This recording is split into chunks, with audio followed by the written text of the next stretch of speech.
Howdy. So here's the Equinox in-depth video I mentioned in a previous video that I was going to do.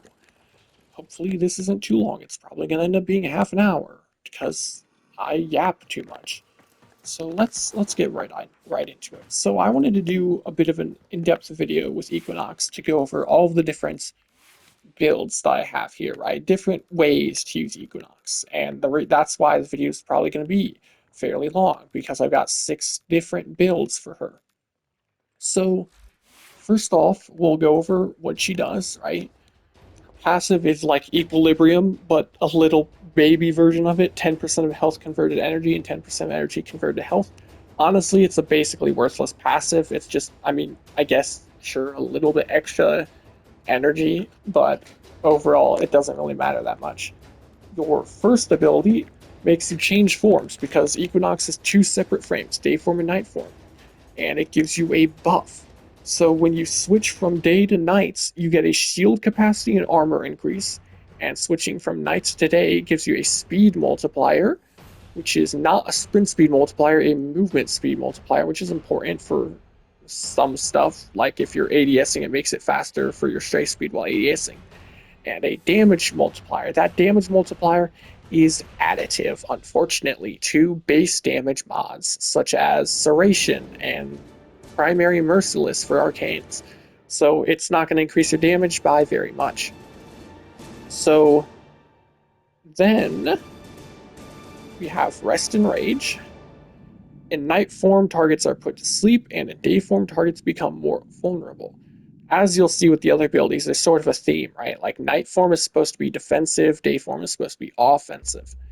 So the damage vulnerability is multiplicative, so that's nice. But it also increases the enemy's movement speed, right? It like puts them into a rage mode. It makes them faster, but they take more damage. I think that's kind of outdated. I don't know why it's a thing, honestly. And then night form is it puts them to sleep, but if they go above or under 50% HP, they just wake up. I don't think Rest and Rage is all that great. It's okay. It's not a bad ability per se, but it's just nothing to write home about. Pacify and Provoke.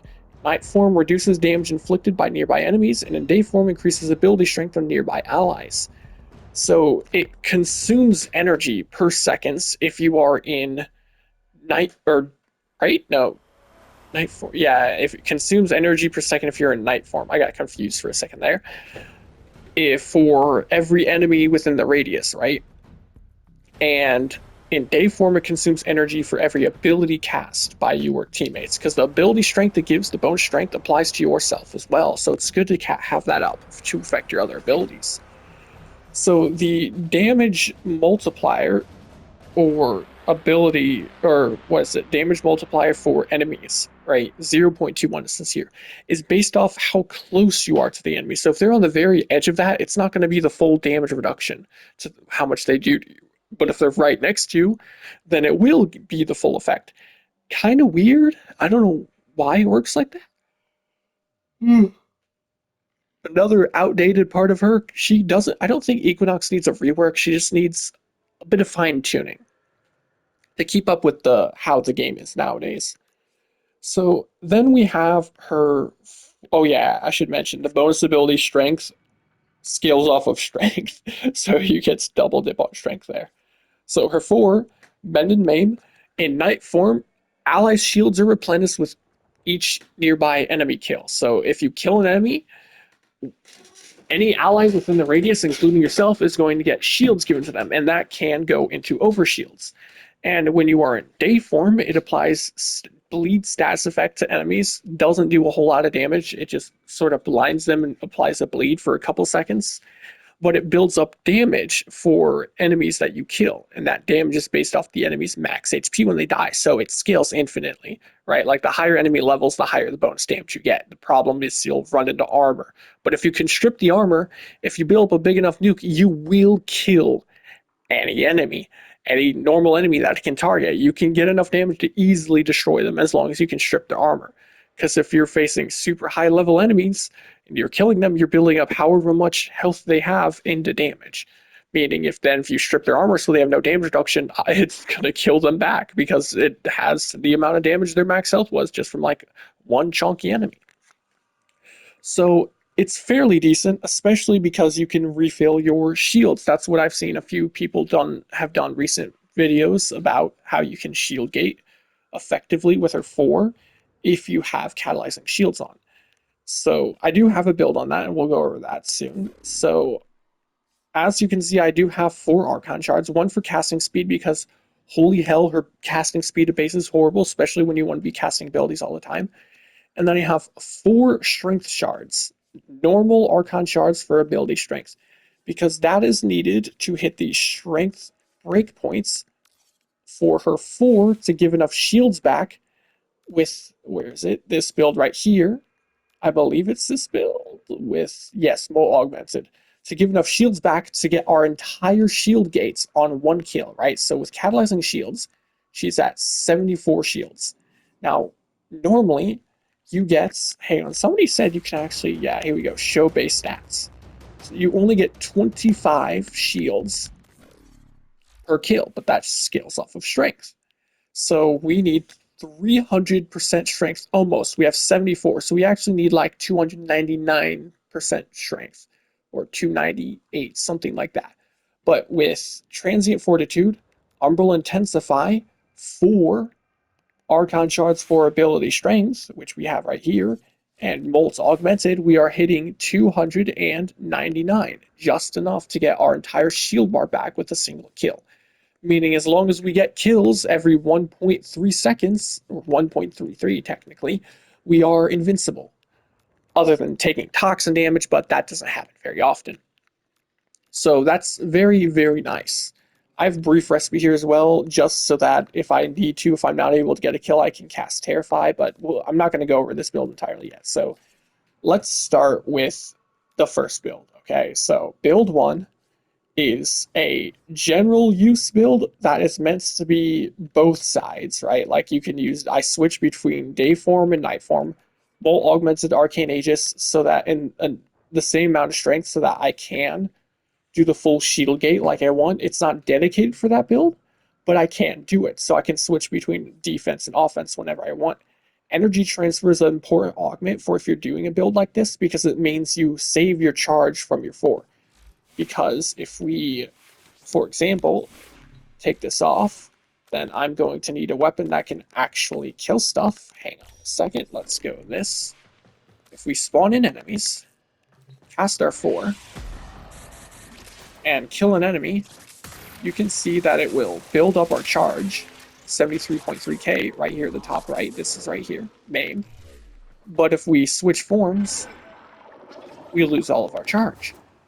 The augment makes it so that we don't lose all of our charge. So we can just switch forms and it'll convert the bonus health and shields that you can replenish to your team into damage and vice versa. So this is quite important. Equilibrium for energy, obviously, because it's an amazing mod. Stretch for a bit of extra range. You get the gist. Pretty typical build. I have corrosive projection here just because it helps make enemies have less armor because I have no armor strip in this. But you can run really any augment you want here. It doesn't really matter. Now, this build is nice, but it's more of a lazy and just sort of basic Equinox kind of play. Not my favorite build, but still a fun one. I should point out, you don't need Prime Surefooted on any of these builds. I meant to start taking that off so people don't see it and get mad, but you don't need Prime Surefooted, not needed. So here is our second build. This is specifically for nuking. So if you get rid of her 1, subsume it off for a helmet ability, you can no longer switch modes, right? Switch from day form to night form. So if you do that, the only way to choose what form you're in is your emissive. If your emissive is the first emissive is a bright color, you will start the mission in day form. If it is a dark color, you start the mission in night form. That is very important. So I have to use a build or a look that has an emissive in the light. So I actually have different looks. So this is what I use when I'm like using both. It doesn't matter. This is my specifically day form, because, or Night form, because it looks like a Shrine Maiden. With this, I know it looks terrible these ways, but I'm always going to look like this in mission. And then this is my day form specific one, which will always look like this. So you might want to make sure you have a missive specifically for that, and you're using the right one when you go to a mission, if you get rid of her one. So the biggest problem, like I said at the start, talking about her abilities for her nuke, is armor. If you can't strip the armor, you can't nuke. Like, if you have a 10 million damage nuke, but you don't strip the enemy's armor, it's not going to kill them. It's barely going to tickle them. So that's why we have Terrify here. So Terrify needs 168% strength, I think, to full strip. So we actually can't at base. This is where, again, these strength shards come in so nice. I definitely recommend putting 4 reds on her if you can, on Equinox. But with Molt Augmented, after we get enough kills, we are going to be able to get enough, or be able to full strip in a single cast. Creeping Terrify, so we get extra slow for some more crowd control.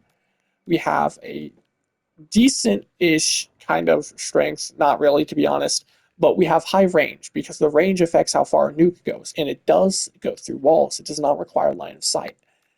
Other than that, it's a pretty typical build, catalyzing shields, brief respite, so that when we cast R1, we will get all of our shields back, and streamline just so we don't go through energy as fast. Energize will also help with energy consumption. You can go equilibrium instead. That might even be the better play, but that's the I like streamline more for when I start spamming Terrify so I don't get screwed over. But equilibrium is a nice choice. You could even go equilibrium over creeping Terrify. Honestly, that would probably be the play here, but I cannot fit it in right now. I mean, no, if we switch that, we won't. Well, you get the gist. So that is here. I want to show it though first. So we will cast our 4. Actually, you always want, because our 3 in day form gives bonus strength, always cast your 3 first. Alright, cast your 3, then cast your 4. Oh yeah, actually with our 3 active, we don't need Molt Augmented build up to full armor strip with Terrify. I forgot about that, so there's that. So we have this active, go in, and we start killing stuff. And we're going to want to kill all of these guys. Build up a fair bit of damage, and then I'm going to use it on them without armor stripping, and you'll see that it's not going to be very effective. And then I'm going to show it with Terrify so that you can see the difference. So we have a 1.27 million nuke right now. We're going to reset the enemies, and then we're going to cast it.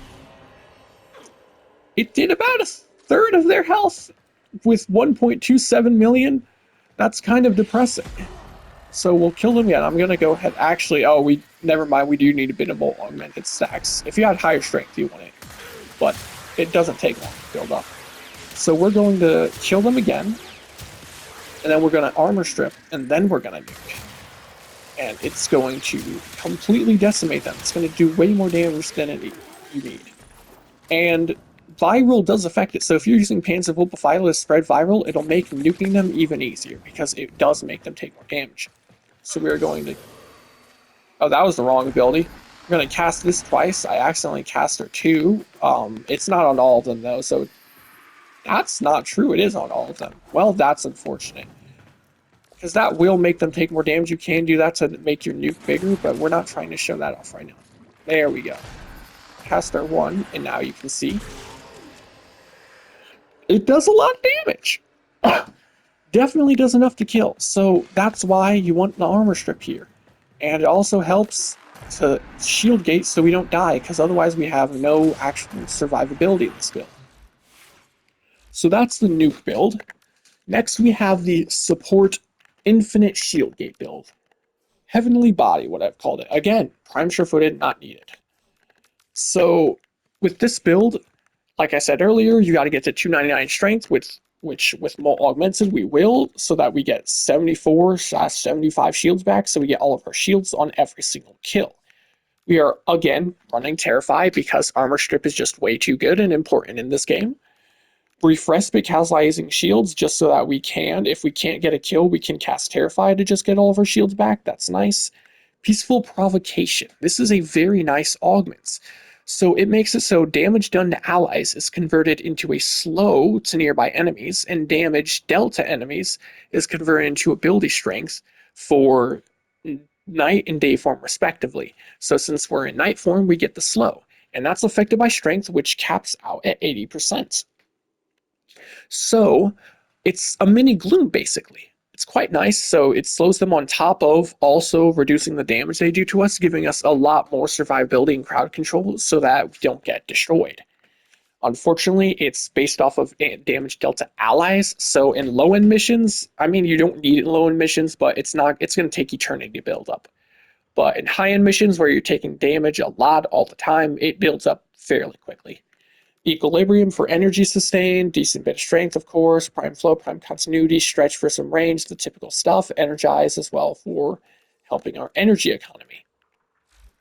So this build is pretty straightforward. You are literally just going to always have your 4 active and your 3. So you have a ton of crowd control. Anywhere within this radius, if you get a kill, you and your teammates are going to get their shields restored.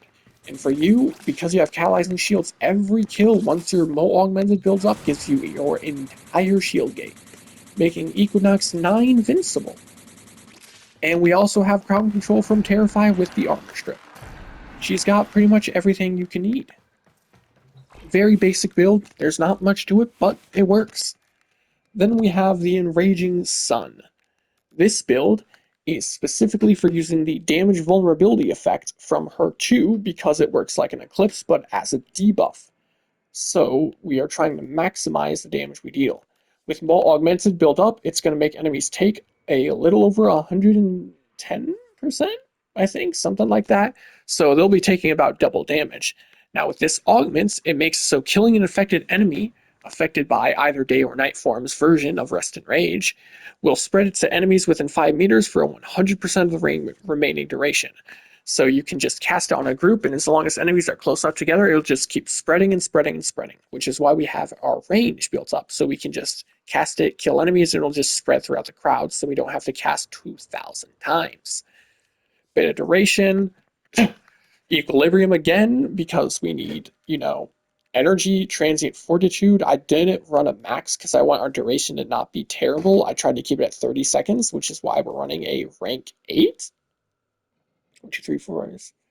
No, rank 7. And brief respite for being able to shield gate. I know shield gating, people don't like it, unfortunate, but that's how you survive in endgame stuff. So this one is also a pretty straightforward build. I forgot, because this build has no 1, you have to be on a day form. So we're going to go with this. So now we can spawn in enemies. Also, you'll get more strength from your 3 since we're in day form, so always have that active. Go in, cast on a group. It's going to hit most of, if not, the initial cast already tagged all of the enemies. So we're actually going to come back here, kill them, and I think the initial cast shouldn't tag them all if I do it on this guy over here. Yeah, so you can see it did not get these guys in this corner around here, but it got all of these guys over here. But then if we kill this guy, now it's spread to all of them over here. And it's going to make them take quite a bit of damage. I mean, you saw me killing stuff with this Cyclone earlier. It's definitely killing them a fair bit faster. This is before armor stripping them. Granted, I do have some armor strip from corrosive on the weapon, but like no initial or full armor strip. So this is a pretty nice build. It's definitely not the best way to play Equinox, but it's a nice source of a damage increase. Not bad at all. This is how I used to always play Equinox back in the day, like 4 years ago. I would always build for this, but it's not the optimal way anymore. So now we have our 5th build.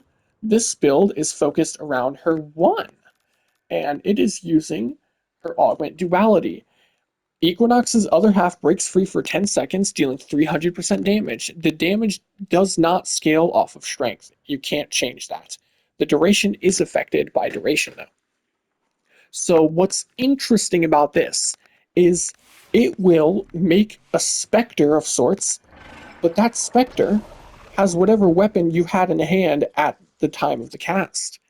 And it has all of the mods you have. So whatever weapon you're using, like if you're using a weapon that decimates enemies, they're going to have that weapon, but it's going to deal 300% more damage, so 4 times damage. It's going to destroy stuff. The biggest problem is the Spectre takes ammo from your ammo pool. So if I slap on, where is Ogress, for example, and I spawn in enemies, you can see I have 4 in the mag and 7 in reserves. If I cast this and it starts spamming, it's gonna have to reload. There went my ammo down to 5. It went down to like 3, and then I picked ammo. You can see, yeah, if you're using a weapon that has ammo problems, you're gonna have a lot of problems here. But in case you want to see my Ogress, it's not even like made to kill stuff. This is a mediocre Ogress build at best. We have Dexterity on. We're not even building that up, but it will here. Yeah, we'll go ahead and cast it.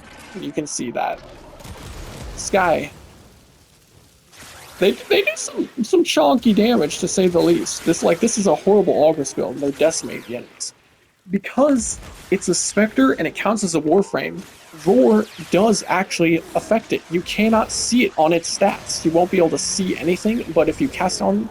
Oh, actually, yeah, look, you can. Never mind. The yellow glow shows that Roar's on. So Roar will affect your own damage as well as your little Spectre's damage. So that can make them do even more. Weapons like the Tenet Cyclone that have infinite ammo are nice because they bypass the problem of running out of ammo, because the Spectre uses the same ammo as you. And if you actually cast it... Wait, we are in day form right now. So if we cast this for bonus ability strength, and then we cast our other guy, right? And then we cast Roar. Now... Oh yeah. Oh yeah, this guy, he's just some good damage. I don't know why he's staying right there. Yes, please move up. Well, they can be weird in the simulacrum. They're pretty dumb most of the time, but at least they can kill stuff in actual play. It does big PP damage. Very nice. I like it. It's funny. It's not always practical, but it can be an entertaining build to do. So I like it. I have corrosive projection just to strip some enemy armor, precision intensify so we get more strength for Roar, since strength doesn't affect the bonus damage of our Spectre. We have piercing Roar, specifically because it lets us recast Roar, since Roar lasts longer than this, right? So like if I cast this, my Spectre, and then I cast Roar to give it to it, and then I switch, or the Spectre runs out and I need to cast again, we can't cast Roar again to give it to them. But with the augment piercing Roar, first of all, it gives plus 40% range to our Roar, so it's easier to give the bonus to our little Spectre, because our range is nuked right now. It's only at 40%. And it will apply 5 stacks of puncture to nearby enemies and knock them down. So it's a bit of crowd control, but the most important part is that it lets you recast Roar, even if the duration is up. So we can cast it, switch, and you can see we still have it, but we can cast it again. Very nice quality of life, and not having the mod here absolutely sucks ass. So definitely recommend having this. Molt augmented just to get more strength. I actually think I might mess it. I said that already, but you get the gist. You get the gist. Straightforward, fun, entertaining. Now we're going on to the final build for Equinox. This build is to buff and help teammates. So we are Combat Discipline Arcane Avenger. I honestly don't know why I did that. I guess just to help yourself a bit, but that's not necessary at all. You can run whatever you want. I mean, it doesn't really matter here. We got rid of her 1. The main gist of this build is to give our teammates bonus strength. So for this, you want to always be in day form. And we are using Peaceful Provocation because it makes it so you get extra strength from dealing damage to enemies. Affects your allies on top of the already bonus strength given. And we want to build up our strength, right? Because strength affects both the base strength bonus to teammates and yourself, as well as the bonus strength from the augments. Rolling Guard for survivability, fast deflection, so we regenerate our shields faster, Equilibrium for energy, more augmented so we can build up our strength. Now, this dust snapshot has 3, so once you build Molt Augmented up, you're going to want to recast this, right? End it and recast it. We got rid of our 1 for Thorough Strike so that we can armor strip, and once we're at 200% strength, so just like 20 kills for Molt Augmented, we are going to be able to full armor strip. And the best part about Thorough Strike is, unlike Terrify, it works on Acolytes, which is why I went for Thorough Strike instead of Terrify in this build. So the whole point of this is just to help teammates. Honestly, you're probably better off here going Energize, because something most people don't ever mention is that Energize affects teammates too when it procs, and allies within 15 meters get the bonus energy as well. So Energize would be better here, and then Growing Power probably here for the extra strength to give your teammates even more strength. So without Molt Augmented built up, we're getting 29 plus 39%, and that's going to go up with Growing Power. So we are going to be getting over 70% bonus strength to all of our nearby teammates, and we can strip the Acolyte's armor for them. That's quite nice. And then with Energize, we're also able to give them energy if they're near us when we cast it. So we can cast this, spawn the enemies, and you'll see that it builds up the bonus strength from the augment as we get kills. Or actually, it's as we deal damage, I think, right? Yes, not as kills, as we deal damage. So we just keep getting kills and it will build up. As you can see, it builds up quite fast. You really don't need that much damage dealt for it to go all the way up. It should, because we didn't proc, I don't think we proc Growing Power first, it should cap out at, what, 69, 79%? 68%? Yeah, it's capping out at 68% because rounding is, oh wait, no, because it was 39 and 29, yes. So now, all of our teammates within our range of our 3 get this bonus strength. Once Molt Augmented and Growing Power active, this should be like 90%, right? 80, 90%. Actually think it might cap out at 80%. But we'll be able to give like 80% bonus strength to all of our teammates. That's quite nice. Very good support build. So yeah, that's all of the builds for Equinox. If someone were to ask me what my favorite one is, honestly, it's going to be the Specter one. It's funny. But the main one that I use nowadays when I play Equinox is the Heavenly Body. Just being able to shield gate constantly is quite nice. And I like looking like a Shrine Priestess, or a Shrine Maiden. It's pretty great. So, Equinox, great frame. She's been getting more recognition as of late, but I still don't see people playing her, which is sad, because she's actually a really, really good frame. And she's kind of hot. You know what? After somebody pointed out her godlike thighs, I take back what I said in the Smash or Pass. I said pass on Equinox, I would smash Equinox. I have changed my mind. Equinox is a pretty great frame. I like her, like how she looks, and she's fun. So try her out. If you enjoyed the video, then like it maybe. If you want to see more random shit like this, then subscribe. If you didn't like the video, then dislike it so I know that it sucked. Hopefully this video didn't go on for like 12,000 years. I already showed Equinox fashion in previous videos, so I don't think I need to worry about that right now. So adios.